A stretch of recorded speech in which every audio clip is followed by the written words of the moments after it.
آج میں ایک مختصر بات یہاں پر کروں گا پردہ داری پر. دیکھیں ہمارے دین کے اندر پردہ داری یعنی ٹرننگ بلائنڈ آئی آن سم باڈیز مسٹیک، کسی نے اگر غلطی کی ہے تو اس پر پردہ ڈالنا، اسے اگر پبلک وہ نہیں ہوئی ہے تو اسے چھپانا، اگر لوگوں کو پتہ نہیں ہے اور وہ شخص اس کی پبلسٹی نہیں کر رہا ہے، وہ اوروں کو اس گناہ کی دعوت نہیں دے رہا ہے، کسی سے اگر غلطی ہو جائے تو اس پر پردہ ڈالنا، یہ بڑا ایک اہم پہلو ہے اسلام کا. کہ یعنی اس میں آپ اندازہ لگائیے، اس واقعے کو یاد کیجئے جس واقعے میں ایک صحابی رسول سے غلطی ہوتی ہے اور وہ زنا کے مرتکب ہوتے ہیں اور آپ صلی اللہ علیہ وسلم کے پاس آتے ہیں، اور آپ صلی اللہ علیہ وسلم یعنی ہر کوشش آپ کرتے ہیں کہ یہ شخص چلا جائے اور واپس نہ آئے، اور آپ اسے he was trying to give him all the excuses, benefits of doubts. اسلام کی جو اپروچ ہے وہ سزا دینے کی نہیں ہے، معاف کرنے کی ہے. اسی لیے یہ بات کہی جاتی ہے نا، معاف کرنے میں غلطی کرنا بہتر ہے سزا دینے کے مقابلے میں. یہ صحابی رسول جو تھے ان کا نام تھا معاذ، جو آئے آپ صلی اللہ علیہ وسلم کے اور آپ نے کہا کہ تم نے صرف یعنی شاید بوسہ دیا ہو اور تم نے شاید یہ، یعنی آپ صلی اللہ علیہ وسلم نے وہ جو پوری گفتگو ہے چند سیکنڈ کی، اس گفتگو کی اگر آپ تفصیلات پڑھیں تو آپ کو اندازہ ہوگا کہ آپ صلی اللہ علیہ وسلم یعنی یہ چاہ رہے تھے کہ یہ شخص چلا جائے، لیکن وہ انسسٹ کرتے رہے کہ نہیں ایسا ہوا ہے اور آپ مجھے پاک کریں.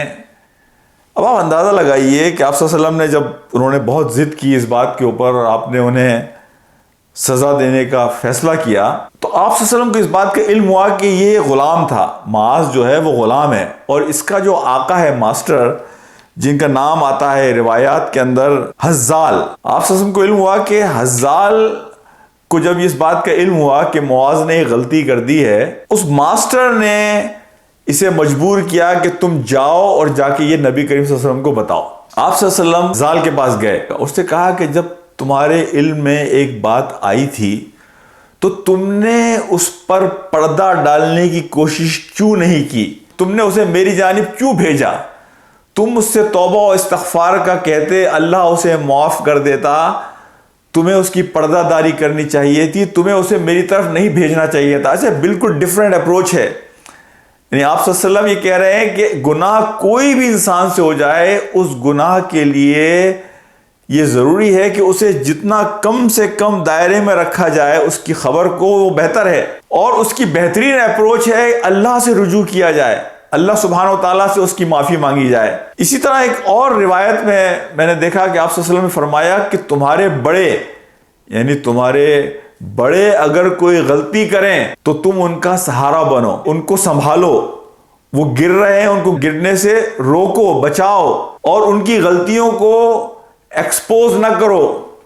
جو مفہوم ہے اس حدیث کا کہ ان کی غلطیوں کو ایکسپوز نہ کرو. اگر تمہارے بڑے، اگر اس غلطی کی خبر لوگوں کو نہیں ہے، اس لیے کہ اگر بڑے جب غلطی کرتے ہیں اور آپ انہیں ایکسپوز کرتے ہیں تو اس کے نتیجے میں صرف یہی نہیں ہے کہ اس کے اثرات اس شخص پہ ہوتے ہیں، بلکہ اس کے اثرات ان تمام لوگوں پر ہوتے ہیں کہ جو اس شخص سے متاثر ہیں.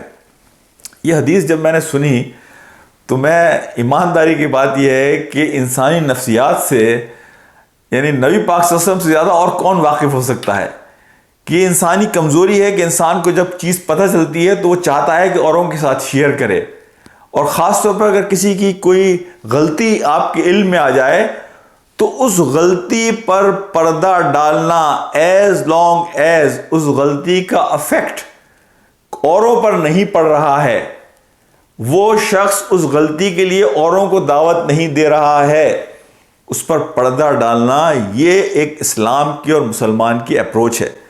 تو آپ نے کہا کہ تمہارے بڑے اگر غلطی کریں تو انہیں سنبھالو، انہیں گرنے سے بچاؤ، اس لیے کہ جب وہ گرے گا تو اس کے گرنے کے نتیجے میں بے شمار لوگ ہیں کہ جو متاثر ہوں گے. تو جو بات میں نے کہی نا، turn blind I on the mistake of others as long as they are not inviting others to do the same mistake. یعنی اوور لک کرنا. وہ قرآن کی ایک آیت جو میں بار بار لوگوں کو سناتا ہوں، سورہ تغابن کی، بعد اعوذ باللہ من الشیطان الرجیم، وَإِن تَعْفُوا وَتَصْفَحُوا وَتَغْفِرُوا فَإِنَّ اللَّهَ غَفُورٌ رَحِيمٌ. تم لوگوں کو معاف کرو، لوگوں کو کی غلطیوں سے اوور لک کرو، ٹرن بلائنڈ آئے، نظر انداز کرو، اور کور اپ، لوگوں کی غلطیوں کو چھپاؤ، کور اپ کرو. اس لیے کہ اسلام ایسا معاشرہ چاہتا ہے کہ جہاں ہر انسان ایک دوسرے کا خیر خواہ ہے، جہاں ایک دوسرے کے لیے بھلائی چاہتا ہے. اس معاشرے میں اسلام انتشار نہیں چاہتا. اسلام یہ نہیں چاہتا کہ لوگ ٹو لگا کے بیٹھیں لوگوں کی غلطیاں معلوم کرنے کے لیے. اسلام یہ نہیں چاہتا کہ لوگ غلط انداز میں لوگوں پہ الزامات لگائیں، اور اگر کہیں غلطی کا پتہ چل جائے تو اس کی تشہیر کریں.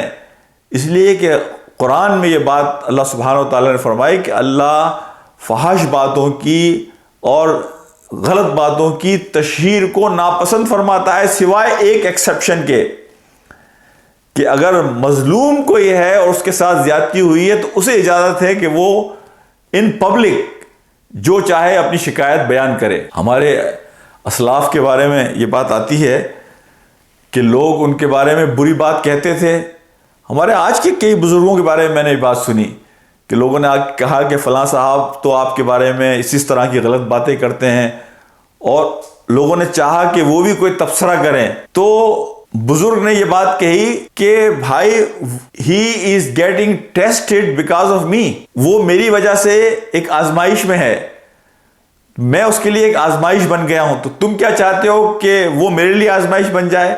یعنی وہ اگر کوئی غلط چیز کہہ رہا ہے میرے بارے میں تو تم مجھ سے یہ کیوں توقع کرتے ہو کہ میں بھی اس کے بارے میں کوئی غلط چیز کہوں؟ If he is getting tested because of me, why should I put myself in a test because of him? Let him do and say whatever he says. دوسری بات انہوں نے ایک بات بڑی زبردست بات کہی. ایک ہمارے بزرگ ہیں، انہوں نے کہا کہ وہ بندہ جس کے بارے میں تم مجھ سے کہتے ہو کہ میں کوئی تبصرہ کروں اس لیے کہ وہ میرے بارے میں کوئی غلط بات کرتا ہے، وہ اللہ کا ایک نیک بندہ ہے. وہ راتوں کو کھڑے ہو کر اللہ کی عبادت کرتا ہے، وہ اللہ کا ایک اچھا برگزیدہ بندہ ہے. تو تم یہ چاہتے ہو کہ اللہ کے اس نیک بندے کے بارے میں کہ جو اللہ کے حضور کھڑے ہو کر اس کی عبادت کرتا ہے، گڑ گڑاتا ہے، جو اللہ کی قربت میں ہے، تم مجھے اس پوزیشن میں ڈالنا چاہتے ہو کہ میں اس کے بارے میں کوئی غلط تبصرہ کروں؟ یعنی یہ حسن زن بھی اسلامی تعلیمات کی ایک بڑی بنیادی چیز ہے کہ آپ اپنے بھائی کے بارے میں you should always have good will about him. اس کے بارے میں ہمیشہ اچھا سوچیں اور اس کے بارے میں ہمیشہ حسن زن رکھیں، ایک اچھا اوپینین رکھیں. یہ بھی اسلامی معاشرے کی ایک بڑی بنیادی اکائی ہے کہ آپ اوروں کے بارے میں ایک اچھی رائے رکھیں، ان کے بارے میں حسن زن رکھیں، ان کے بارے میں گڈ ول اپنے دلوں میں رکھیں. اچھا، اب کسی کو اگر کوئی نصیحت کرنی، اس کے بارے میں بھی بات کی جاتی ہے کہ اگر آپ کسی کو پرائیویٹلی وہ نصیحت کریں، کسی میں کوئی کمزوری ہے، کمی ہے، تو یہ ہے نصیحہ. لیکن اگر آپ پبلک میں جا کے پبلکلی اسے وہ نصیحت کرتے ہیں، یہ ہے فدیحہ. فدیحہ کہتے ہیں ہیوملٹی کو. یعنی اگر آپ واقعتاً اخلاص کے ساتھ کسی کی اصلاح کرنا چاہتے ہیں تو پرائیویٹلی جا کے اسے نصیحت کریں. ہارون رشید نے ایک مرتبہ ایک بہت بڑے بزرگ تھے، انہیں بلایا اور ان سے کہا کہ آپ ہماری محفل میں نہیں آتے اور آپ ہمیں کوئی نصیحت نہیں کرتے. تو انہوں نے کہا کہ میں بہت دور رہتا ہوں، میرے لیے آنا مشکل ہے. تو ہارون رشید نے ان سے پوچھا کہ آپ ہمارے بارے میں کوئی رائے دیں، ہم کوئی کام کرتے ہیں اس کے بارے میں کوئی تبصرہ کریں. تو پبلک میں جب ہارون رشید بیٹھے ہوئے تھے تو ان بزرگ نے ہارون رشید کے بارے میں بڑی اچھی بات کہی اور کوئی سخت تبصرہ نہیں کیا. لیکن جب وہ پرائیویٹلی ہارون رشید کے ساتھ بیٹھے تو انہوں نے ہارون رشید کو بہت ساری سخت باتیں کہیں. تو ہارون رشید نے خوشی کا اظہار کر کے انہیں 500 دینار تحفے میں دیے. یعنی کوئی بھی آدمی پبلک میں اپنی ہیوملٹی برداشت نہیں کر سکتا، انسان ڈیفینسو ہو جاتا ہے، یہ انسان کی فطرت ہے. ہارون رشید کا ایک اور واقعہ آتا ہے کہ وہ خانہ کعبہ کے گرد طواف کر رہا تھا تو ایک فرد آیا، اس نے کہا کہ میں تم سے ایک سخت بات کہنا چاہتا ہوں کیا تم تیار ہو میری سخت بات سننے کے لیے؟ تو ہارون رشید نے کہا کہ نہیں، میں تمہاری سخت بات سننے کے لیے تیار نہیں ہوں، اس لیے کہ قرآن کو پڑھو، اس میں اللہ نے فرعون کے پاس حضرت موسیٰ کو بھیجا تھا تو کہا تھا کہ اس سے نرمی سے بات کرو، تو میں فرعون سے زیادہ خراب نہیں ہوں اور تم موسیٰ سے زیادہ بہتر نہیں ہو۔ یعنی دیکھیے یہ لاجک استعمال کی کہ کسی کو اجازت نہیں ہے کہ آدمی کی آپ توہین کریں پبلک کے اندر۔ یعنی اگر آپ واقعتاً کسی کی اصلاح چاہتے ہیں تو نصیحت ہے پرائیویٹلی اور فدیہ ہے پبلک، کہ آپ اس کی ہیوملٹی چاہتے ہیں۔ اس کا مطلب ہے آپ اصلاح نہیں چاہتے، آپ بندے کو صرف ذلیل کرنا چاہتے ہیں پبلک کے اندر۔ تو مختصر طور پر میں اپنی بات کو اگر ریکیپ کروں تو اسلام نام ہے خیر خواہی کا۔ دین از آل اباؤٹ گڈ ول، کہ آپ لوگوں کے بارے میں ایک اچھی رائے رکھیں، ایک اچھا اوپینین رکھیں، لوگوں سے اگر غلطی ہو تو اسے درگزر کریں، پردہ داری کریں۔ یہ پردہ داری جو ہے یہ بڑی اہم چیز ہے اس دین کی، اس لیے کہ نبی پاک صلی اللہ علیہ وسلم کی حدیث ہے کہ تم لوگوں کی پردہ داری کرو گے تو اللہ اس دن تمہاری پردہ داری کرے گا جس دن تمہیں پردہ داری کی سب سے زیادہ ضرورت ہوگی۔ تو لوگوں کو ایکسپوز نہ کریں، آپ کے بڑے اگر غلطیاں کریں انہیں سنبھالیں اور انہیں ایکسپوز نہ کریں ایز لانگ ایز ان کی غلطی کے اثرات باقی جگہوں پر نہیں پڑ رہے اور وہ لوگ غلطی کی طرف دعوت نہیں دے رہے، اور انہیں پرائیویٹلی سمجھائیں۔ یہ نصیحت ہے۔ فدیحہ نہ کریں، ان کی ہیوملٹی ان پبلک نہ کریں، اس کے نتیجے میں چیزیں خراب ہوتی ہیں، بکھرتی ہیں۔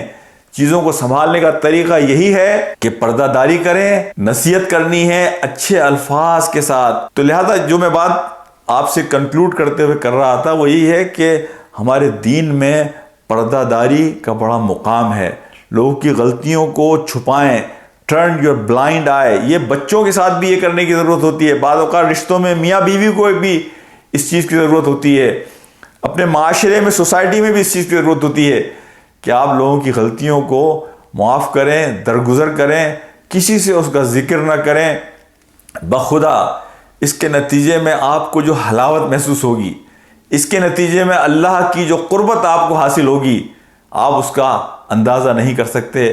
وآخر دعوانا ان الحمد للہ رب العالمین۔ السلام علیکم ورحمۃ اللہ وبرکاتہ۔